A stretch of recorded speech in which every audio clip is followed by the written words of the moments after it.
dedicate all of my worldly goods to give without self-pity. Allegiance, my love and my devotion to the flag, our standard, Old Glory, a symbol of freedom. Wherever she waves, there's respect, because your loyalty has given her a dignity that shouts freedom is everybody's job. United. That means that we have all come together. States, individual communities that have united into 48 great states. 48 individual communities with pride and dignity and purpose. All divided with imaginary boundaries, yet united to a common purpose. And that's love for country. And to the Republic, a state in which sovereign power is invested in representatives chosen by the people to govern. And government is the people. And it's from the people to the leaders, not from the leaders to the people, for which it stands. One nation, meaning so blessed by God, indivisible, incapable of being divided, with liberty, which is freedom, the right of power to live one's own life without threats, fear, or some sort of retaliation. And justice, the principle or qualities of dealing fairly with others. For all, which means, boys and girls, it's as much your country as it is mine. And now, boys and girls, let me hear you recite the Pledge of Allegiance. I pledge allegiance to the flag of the United States of America and to the republic for which it stands, one nation, indivisible, with liberty and justice for all. Since I was a small boy, 2 states have been added to our country, and 2 words have been added to the Pledge of Allegiance, under God. Wouldn't it be a pity if someone said that is a prayer and that would be eliminated from schools too?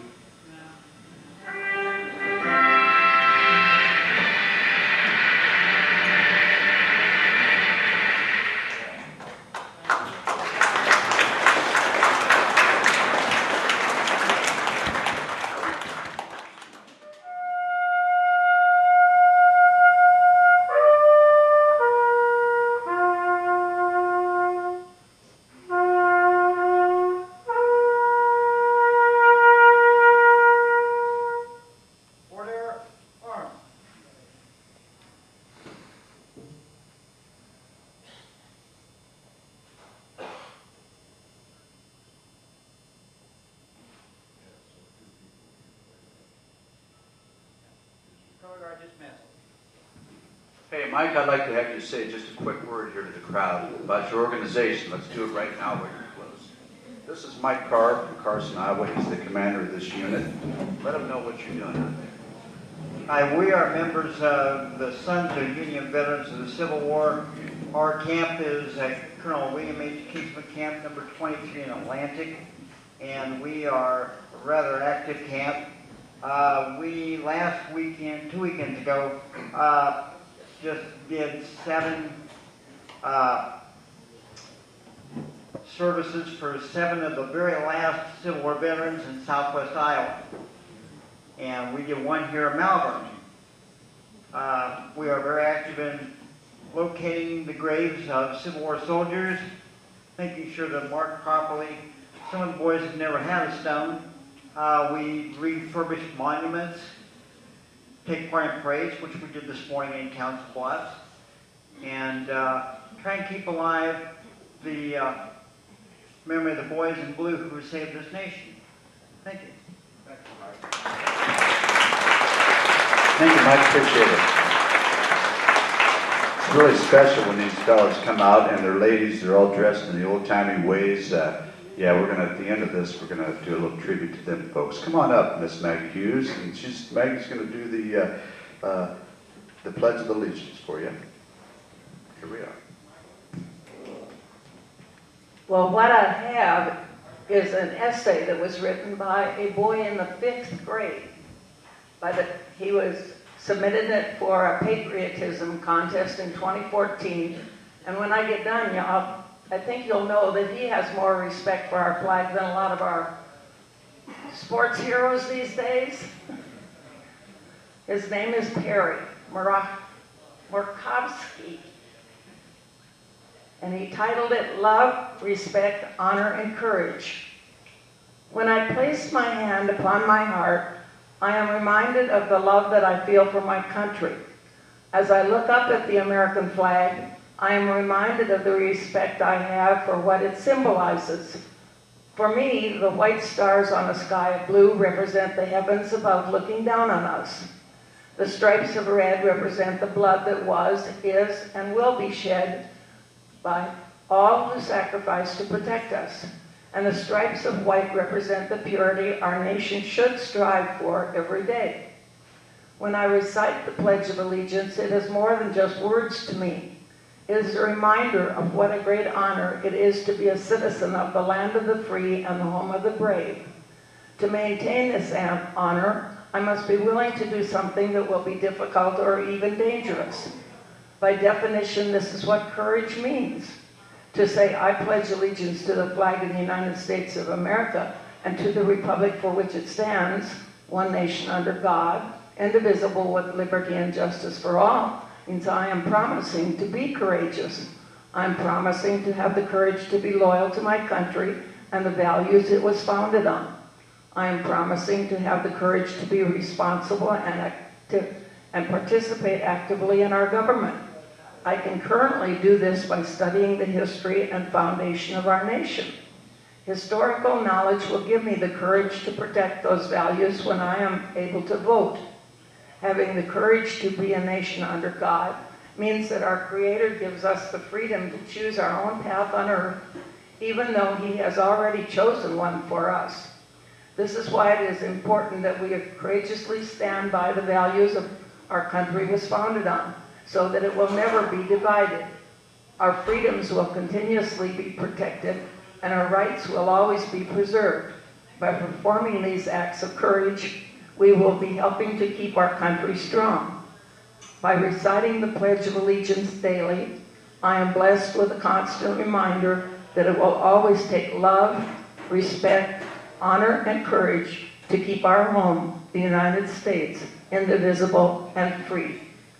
And as a side note, I have a son that the Army Guard in Arizona is headed for Afghanistan in August. And at age 47, he's a little old for it, but he's scheduled to go.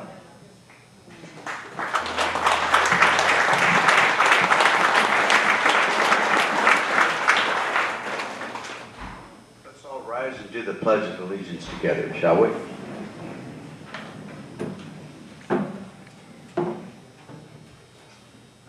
I pledge allegiance to the flag of the United States of America and to the republic for which it stands, one nation, under God, indivisible, with liberty and justice for all.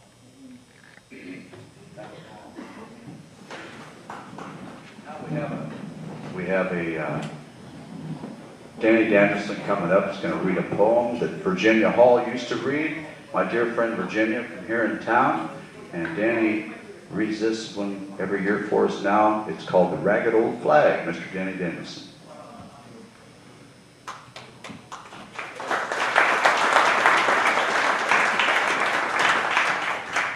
I decided rather than read it, I'd just as soon memorize it. That way I've always got it in my head, and no matter where I go, I've got it along with me. So anyhow, this was written by a fellow by the name of Peter LaFar, and he gave it to Johnny Cash many years ago. And it goes something like this. I walked through a county courthouse square, and on a park bench, an old man was sitting there. I said, your old courthouse is kind of run down. He said, no, it'll do for our little town. I said, your old flagpole's kind of leaned a little bit, and that's a ragged old flag you got hanging on it. He said, have a seat. I sat down. He said, is this the first time you've come to our little town? I said, I think it is. He said, I don't like to brag, but we're kind of proud of that ragged old flag. You see, we got a little hole in that flag there when Washington took it across the Delaware. And it got powder during the night that Francis got Key set up watching and writing. Say, can you see? And got a big rip in New Orleans with Pakenham and Jackson tugging on its seams. And it almost fell at the Alamo beside the Texas flag, but she waved on though. She got cut with a sword at Chancellorsville. She got cut again at Shiloh Hill. There was Robert E. Lee, Beauregard, and Bragg, and the south wind blew hard on that ragged old flag.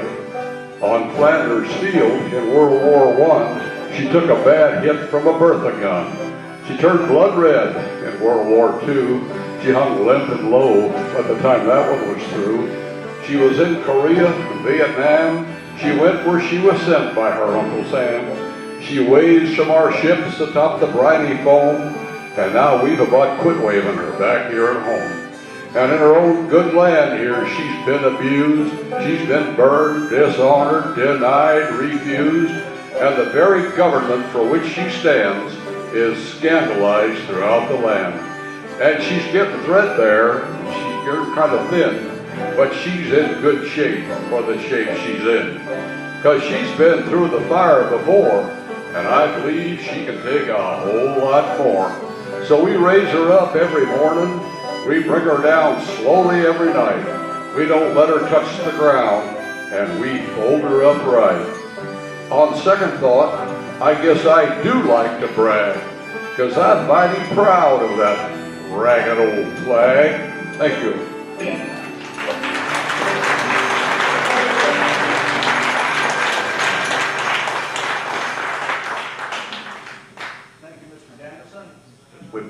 If you know music, that thing at the last, my friend Lori taught me so much, that's called a descant. We did a little descant at the end of that. In her honor, she would be singing that if she was here. Let's see. Next up, we have I Am a Veteran poem. Who better to have us to come up here would be Jerry Hughes. He is a veteran, and he's going to read this for you.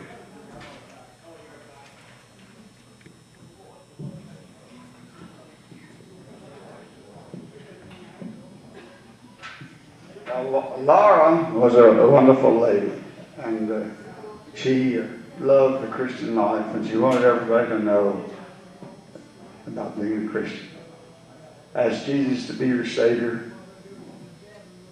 He'll come into your heart. Ask Him into your heart. Devote your life to Him. Read the Bible, study, and pray. That's Christian. Okay, I'm a veteran. You may not know me the first time we meet. I'm just another you see on the street. But I am the reason you all can breathe free. I am the reason for your liberty. I am a veteran.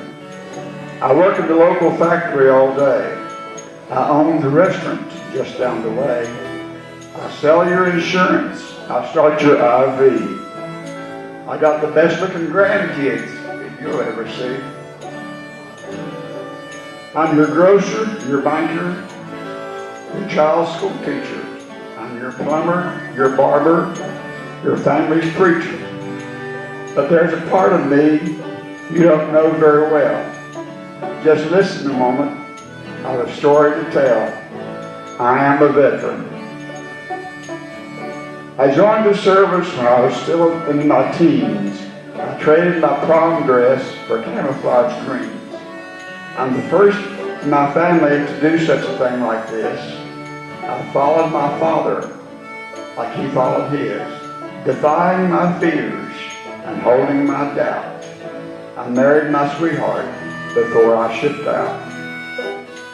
I missed Christmas, then Easter, then I missed the birth of my son. I knew I was doing something that needed to be done. served on the battlefront. I served on the base. I bound up the wounds and begged for God's grace. I marched into conflict in far distant lands, in the jungle, the desert, on mountains and shores, in bunkers, in tents, on dank, earthen floors. While I fought on the ground, in the air, on the sea, my family and my friends were home praying for me. For the land of the free and the home of the brave, I faced my demons in foxholes and caves. Then one dreaded day, without drummer or fife, I lost my arm and my buddy lost his life. I came home and moved on, but forever was changed. The perils of war in my memory remain. I don't really say much, I don't feel like I can, but I left home a child and came home a man. There are thousands like me, thousands more who are gone, but their legacy lives on as time marches on. Like crosses in rows and names carved in a queue, remind us of what those brave souls had to do. I'm part of a fellowship, a mighty strong band of each man and woman who has served this great land. And when Old Glory waves, I stand proud, I stand tall. I help keep her flying over us all. I am a veteran. Thank you, and God bless you.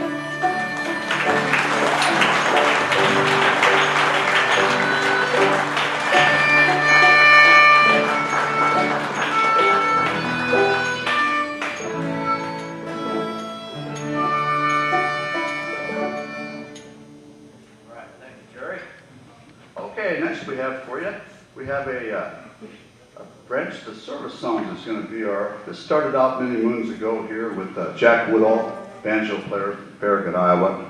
He used to play all the military songs, including the Coast Guard.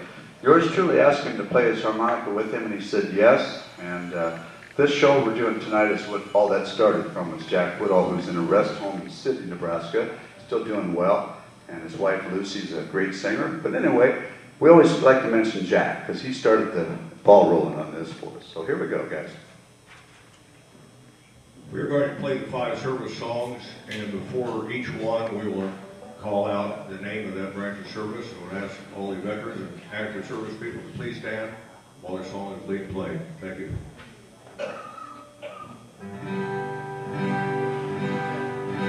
Army.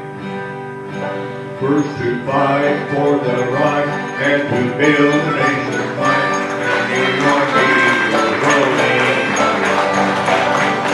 Proud of all we have done, fighting till battles won, and the army was rolling along. Then it's high head, the army's on its way, and Lord, your king's flat and strong. 1, 2, forward. There we go. You will always know that the army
old song, another one that George truly came up with in his head when he was playing with Jack. I just kind of threw it at him, and we've evolved into this right now. It's an old tune you'll recognize.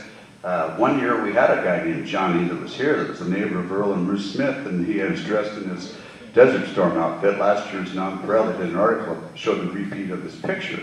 And the song is called When Johnny Comes Marching Home. So we're going to do it upright all the way, planned this way, and here we go.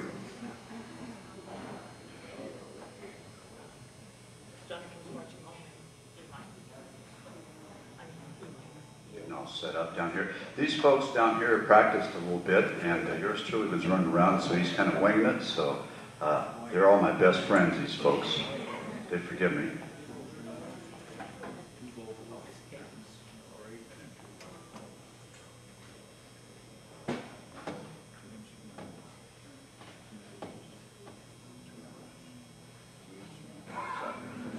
Ready? Here we go. You're going to kick it off, Wayne? Kick us off.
Very much.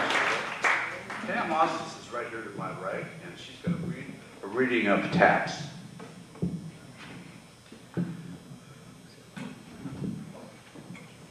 Taps. It's a bugle call played at dusk, during flag ceremonies and at military funerals by the United States Armed Forces.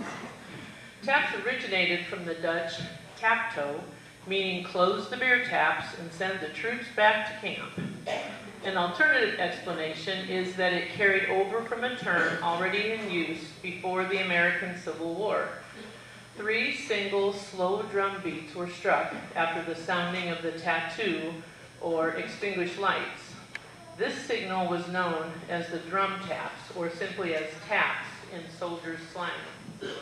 Captain John Francis Tidball, West Point class of 1848, started the custom of playing taps at military funerals.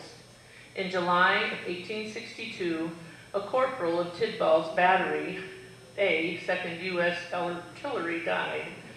Tidball wished to bury him with full military honors, but for military reasons, he was refused permission to fire 3 guns over the grave. Tidball later wrote, "The thought suggested itself to me to sound taps instead," which I did. The idea was taken up by others until in a short time it was adopted by the entire Army and is now looked upon as the most appropriate and touching part of a military funeral. It became a standard component to United States military funerals in 1891.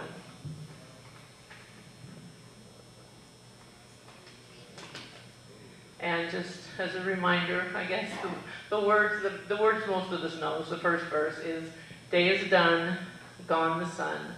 From the lake, from the hills, from the sky, all is well, safely rest. God is nigh."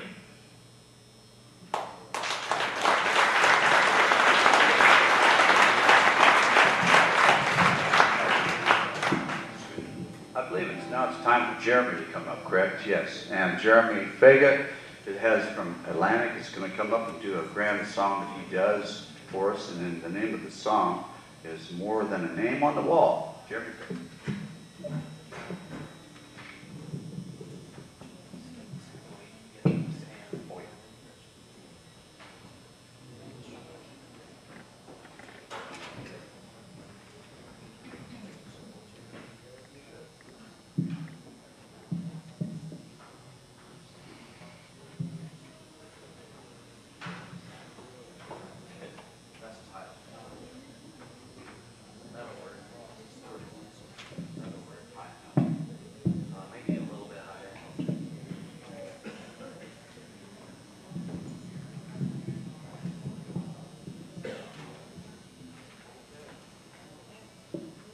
Well, great to see everybody here tonight. And I was thinking of the song, More Than a Name on a Wall, and just kind of reminded me a lot of things. Oh, by the way, the key is C in this song, if anybody wants to chime along. But it talks about more than a name on a wall, and I was thinking, I hope everybody here gets to be on the wall of heaven, Jesus has everybody's names written there in heaven. He wants everybody to be on that wall. Because we never know when our last breath will take place. So, and this is a song by the Statler Brothers. I saw her from a distance as she walked up to the wall. In her hand she held some flowers as her tears began to fall. Took out pen and paper as to trace her memories. She looked up to heaven, and the words she said were these. She said, "Lord, my boy was special, and he meant so much to me. And oh, I'd love to see him just one more time, you see. All I have are memories and the moments to recall. So Lord, could you tell him he's more than a name on a wall?" She said he really missed the family, being at home on Christmas Day, and he died for God and country in a place so far away. I remember just a little boy playing war since he was 3. But Lord, this time I know he's not coming home to me. She said, Lord, my boy was special, and he meant so much to me. And oh, I'd love to see him, but I know it just can't be. So I thank you for the memories and the moments to recall. But Lord, could you tell him he's more than a name on a wall? Yes, Lord, could you tell him he's more than a name on a wall? God bless all the servicemen. And my dad over here served in the Air Force, and you know, maybe not everybody had their name on a wall, but you know, I fought my battles before with depression and different things, and people have battles in their lives, and so I'd like to salute everybody that's went through any battles, and I want to thank Fred Larson here too. He's been a good friend, and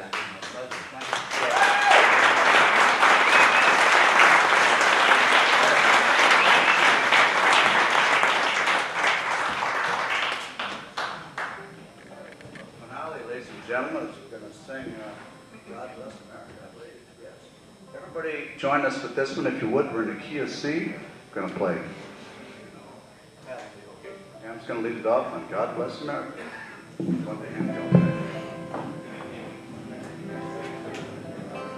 God bless America, land where thy love, stand beside her and guide her through the night with the light from above, from the mountains to the prairies, to the oceans, white with gold. God bless America, my home, sweet home. God bless America, land as I love, stand beside her and guide her through the night with the light from above, from the mountains to the prairies, to the oceans, white with gold. God bless America, my home, sweet home. God bless America, my home, sweet home.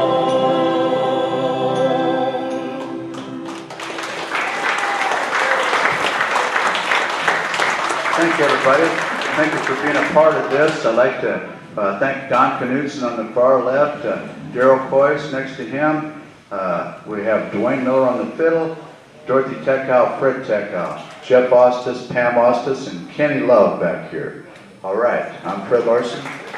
We're going to do a little tribute to our soldiers, the Sons of the Union veterans of the Civil War. We're also going to do a couple of Southern tunes. We got to remember our brothers down south too. They're part of this country too. And you guys take off there. We'll be ready when you are.